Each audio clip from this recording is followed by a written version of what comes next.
I'm going to be on this aircraft for the next 2 weeks, so I'm going to thoroughly check everything so I don't have to check it again. And also this aircraft's coming off of being at a FAR site for 2 weeks, so the medic that was on before me may not have been able to resupply stuff he was using. So I'm going to double check everything extra thoroughly. Our goal is to be off the ground here in 15 minutes, have the patient. We generally don't fly more than 15 to 30 minutes from this site, and then have them back at the FST within an hour getting surgical care.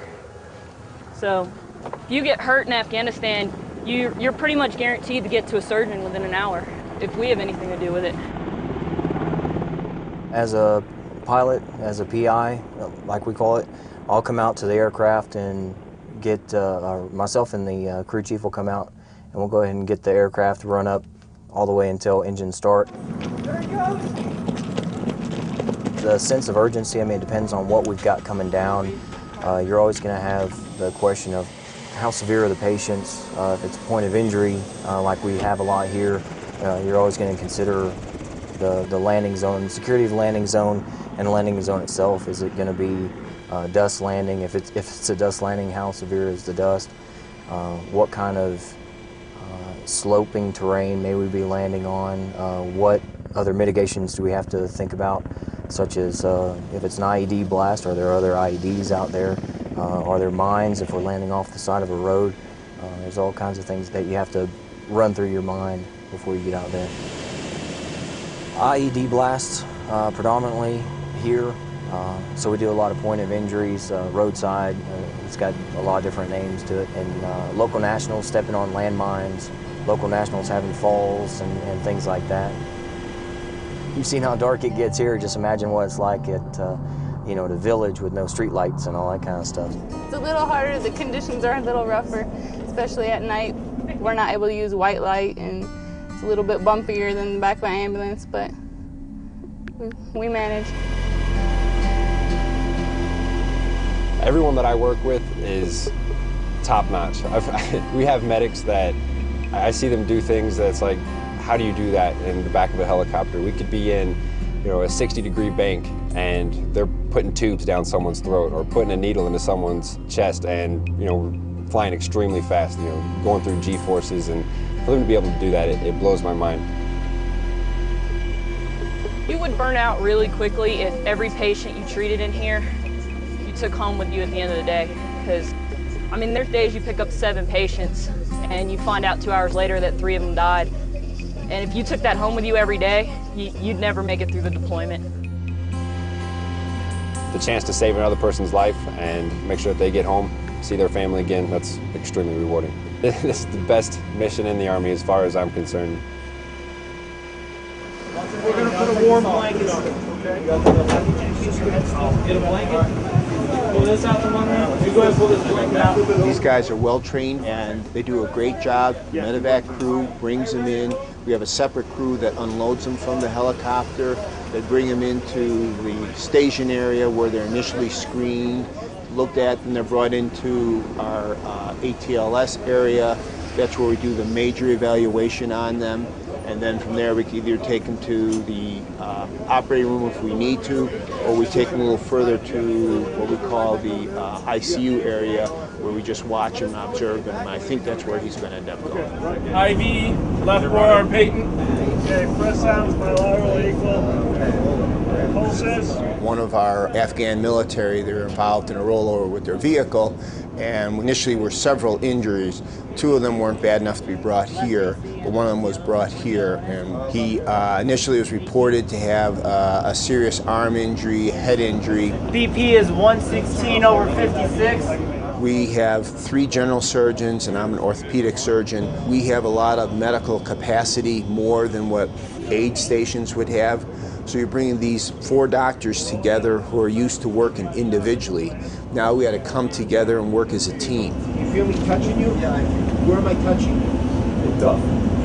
That collar. Okay. As soon as a patient comes in, we have 5 or 6 people around that patient right away. They all got specific jobs. One guy's drawing blood, another person's doing IVs, another person's doing vitals, another one's clearing things, and then you got 2 or 3 doctors working on them, so you have to learn to work as a team. Let us do all the lifting for you. Okay. FST is a forward surgical unit. Back when they first established these, say back in World War II, when you had a front line, the forward surgical team was right in back of the front line. They're actually on the edge of the battlefield. And as we're set up here in tents, it was meant to be a unit that can pick up and move. So as the battlefield would hopefully move forward, the unit, the FST, could pick up, move forward, stay with them, and be the first responders. Lateral of the forearm. Now here in this country, the same as when I was in Iraq, there isn't a front line per se, so we're a little bit more definitive, a little bit more stationary, but we're the first responders. I thought maybe there'd be a hairline fracture. We're looking at his x-rays now of his forearm, and I don't see any obvious fracture. We had separate x-rays coming of his hand, but it looks like, fortunately for him, he just has some cuts, bruises on his arm. We're going to clean those up, and we'll splint them, and we'll see how he does. Scrapes here. The other thing we're going to need to do to watch with him with an injury is sometimes the arm can swell so much they can develop what we call a compartment syndrome. And what that is the swelling is so intense it actually cuts off the circulation to the hand.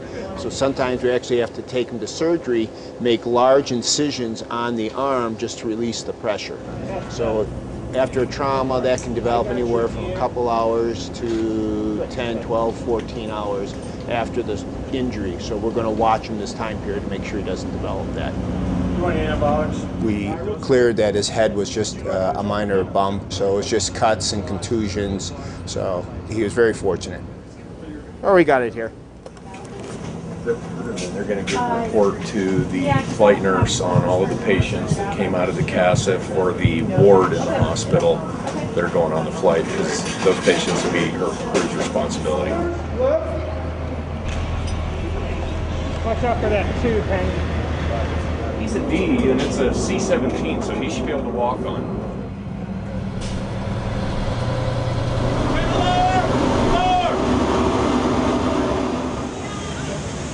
I'm part of a critical care air transport team, also known as CCAT. And pretty much we take care of anyone that's critically ill or injured, transport them attached to an aeromedical evacuation crew, and fly those patients from the AOR to Germany. Get ready to chat here, make sure your seatbelts are fastened.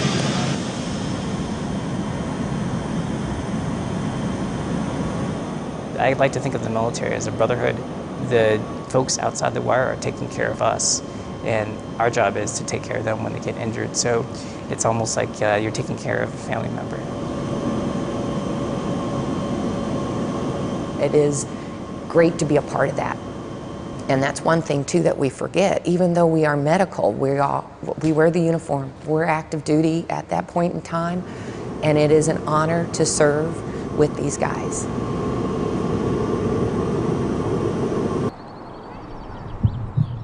Our job here is crewing missions to the United States, and also recovering patients from downrange in Afghanistan and Iraq.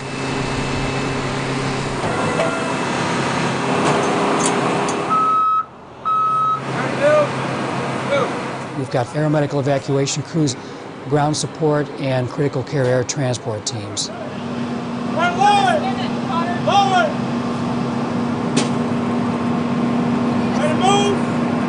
As soon as the plane lands, our crew drives up, we load them up onto the bus and get them up to the hospital.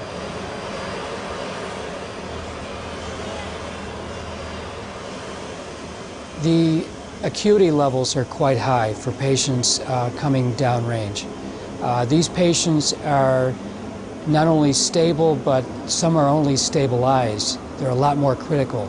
They could be hours out of an operating room type scenario, or out of a field hospital to have to come up to Germany for treatment. Sometimes 24 hours from the impact of injury to a field hospital to Germany. Sometimes these guys wake up and they're in Germany and barely recognize what happened to them and realize all the different levels of care they've gone through to get to where they're at. All right, if you have any problems between now and then, I'll be here for you, okay? Thank you. Get you back over there and you're Bob right away, huh? I'm a nobody. How long you been? For 9 months. I've been here for 4. No pain. All right. Once they arrive at Ramstein, they are brought over by ambulance to Landstuhl where we receive them. Did you get a count on litters? We got 11 patients, 10 normal patients and 1 CCAT coming in. We've known about their arrival for the last 24 hours and have been tracking their movements in a global patient movement system. Our team of nurses in the DWMIC discussed with the doctors before the patient's arrival their condition, what service they'll go to, medical service, surgical service, whether they need to go directly to the ICU. So all of those arrangements are known and made before the patient even steps foot in Germany. Jacqueline Bush here. Welcome to Germany. Thanks for all you've done. Just focus on getting better and looking after yourself. Anything we can do to help, we're here to help. Okay? Right away, we meet the buses that come in.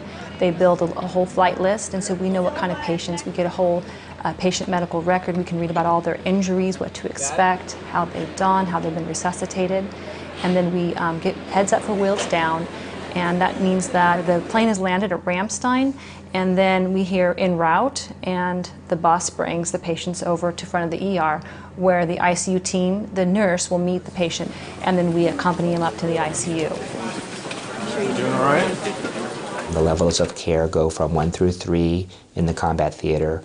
Level 1 would be soldiers taking care of soldiers and the combat medics on the battlefield.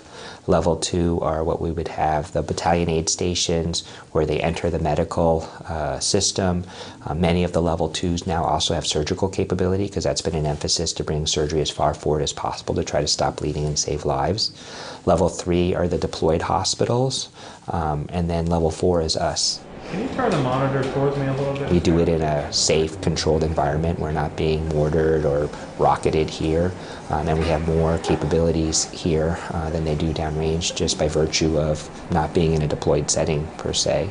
And then what we try to do is we try to decide then who needs to be evacuated back to CONUS for further treatment and recovery, who can be recovered here for a period, and who can go back to their job. Because again, our job also is not to just send everybody home.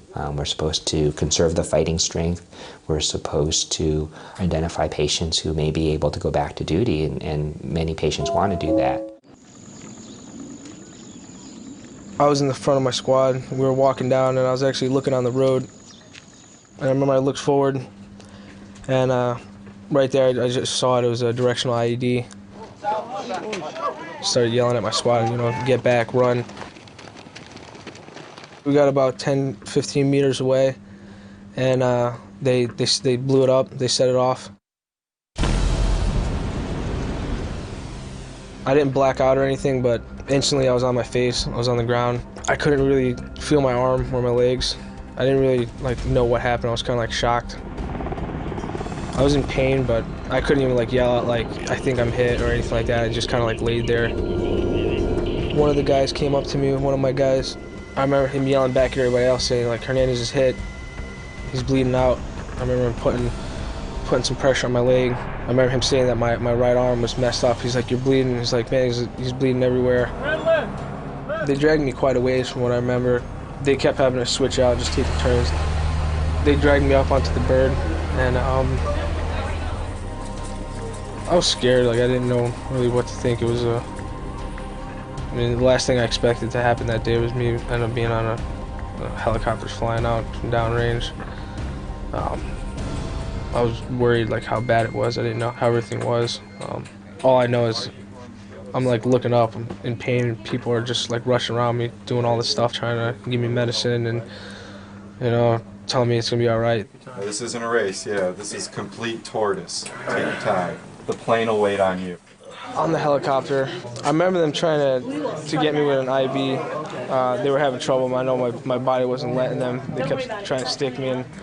I know they didn't give me morphine because like Corman said that I had a cut on the side. They thought I might have had something wrong with my lungs, so they couldn't give me morphine. So I remember just hoping that they can get that IV in and just give me some morphine for pain. Thanks for everything. Do you need me to print your med sheets or something? Yeah. By the time I landed, I was pretty drugged up. They had me feeling pretty good, and everything seemed to kind of go by in like a flash. Like every time I would blink my eyes, I felt like I was somewhere new. Like they were moving me, and more people were working on me. And the next thing I know, I was in the hospital, and they had like all my clothes off, and there were just people just lifting my legs, my arm, and just working. I remember telling the doctor that I wanted to go back out, and they said to me that I'm probably going to Germany, but I didn't really believe them at first. I just kind of like really wanted to be with my guys, and it kind of upset me just the fact that I was going to be coming back earlier before them. I really didn't want to, but I know it's best that I come back. So by the second day, I pretty much realized I had to. You know, I had to come to Germany, and I was going to be going back to the States. Lift. I think it's an extremely rewarding job on one hand, because we're taking care of these people who have put their lives, their health on the line for their country. And so every day it is rewarding to try to do everything you can to get them home to their families and get them back as functional as you can, to give them as much of their life back as you can. What is the hardest part is seeing those patients that come through and you can't give them their life back. The patients with very severe burns, the patients with spinal cord injuries and paralysis, the patients with multiple amputations.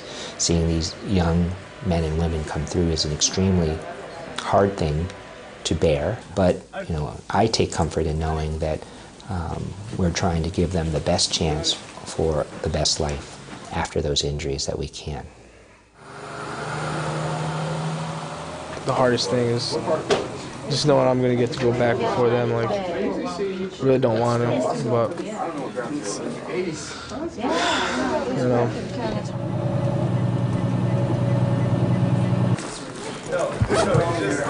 Now when I pull for That's all we need in here, right? We should be alerted roughly around 09:15 local. That means we have an hour to show from the time frame that we're called. Once we get here, being the charge med tech, which is going to be my role, what I'll do is I'll start making sure first that everyone has been alerted and that they've shown up. Once they get here, I'll start checking different items. One of them is the ORM sheet, operational risk management sheet, making sure that everyone signed off on that. We'll check the FAs, which is the flight authorizations, make sure everyone's been signed off on that. And then making sure that, in my case, I'll be double checking to make sure that the enlisted crew has their no-go items, has their publications, they're not missing any items. And basically that they're overall mentally and physically ready to fly. We'll have a nurse come in from the CASA. They'll explain to us what patients we're going to be having on board, and then one of the nurses will divvy those patients out and determine who's going to be taking what patients on the aircraft.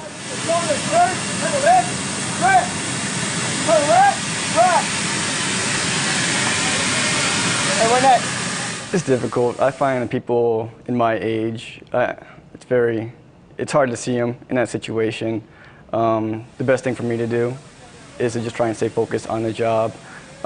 Stick with my training, stick with my tasks of what I have to do for that mission to get that person where they need to go. All right, guys, the floor first.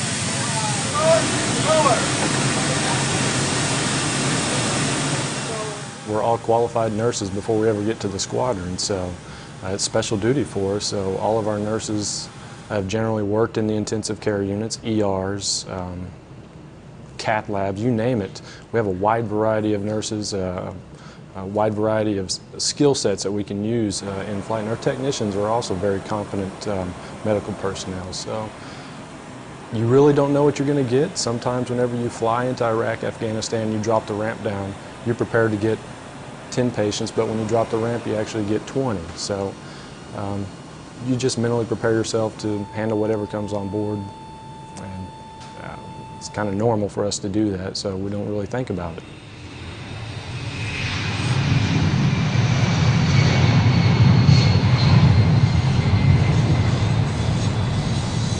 We're basically a flying ICU. It consists of a critical care doc, and he's over there. I'm a critical care nurse and a respiratory therapist, and we transport all the critically ill patients from Ramstein back to Washington, D.C. so they can get a higher echelon of care. We have have to keep an eye on a lot of things, especially the ones with like the abdominal wounds. Because we're up at altitude, we have to make sure that the pressure doesn't build up. A lot of people with casts and stuff, we have to make sure that the pressure doesn't build up and cut off circulation. So being at altitude and in the back of a plane makes it a little more difficult because we don't have the x-ray, the CT scans, you know, all the wonderful stuff that you do at the hospital. We have a little machine that does lab work for us, basic labs, and we base a lot of things off of that. We have all of our monitors, our IV pumps, our ventilators. We have them hooked up to the KCI wound vacs. We've got the patients over there that have chest tubes coming out that drain the fluid constantly. We just monitor all that and make sure there's no significant changes. If there are, then we need to do something.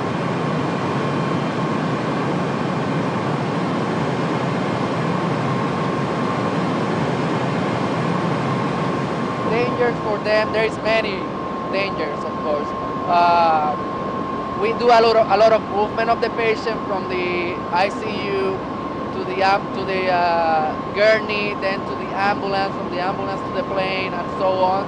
So with all that movement, you know, tubes like the endotracheal tube or IV lines or chest tube, they can get dislodged. And if that happens, that becomes an emergency right there. So we need to be very careful every time we transfer a patient. We need to make sure that all the lines are secure and that we don't commit any errors like that. Other than that, there is dangers with flight, you know, as we go up, elevation, changing pressures and all that. So we need to make sure before we fly that the patients don't have air between their lungs or air in their brain, because if we don't anticipate that, once we get to altitude, it can be very dangerous for them, and we will have to do procedures in flight. Hello everyone, this is the captain. I just want to let you know that we've made it into U.S. airspace. Boston Center welcomes you back to the United States. We're now in United States airspace. It's the best job in the world. I mean, I just love these boys and I love taking care of them. And it's kind of hard, but once you pick them up and package them, you have to turn a switch and you have to just become the nurse.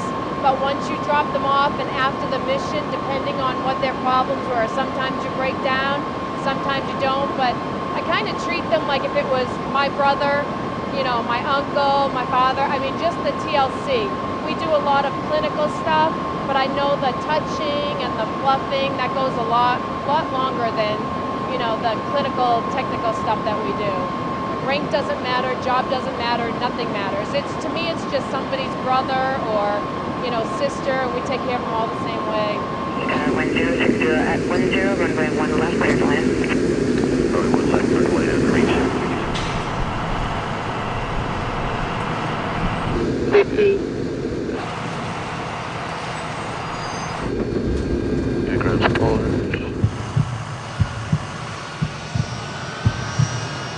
It's very, very rewarding to bring these guys home. We've been doing it for about 5 years. I've been flying these airvacs prior to that. Of course, they weren't anything like what we're doing now, but it's very rewarding. You're bringing the guys and girls home.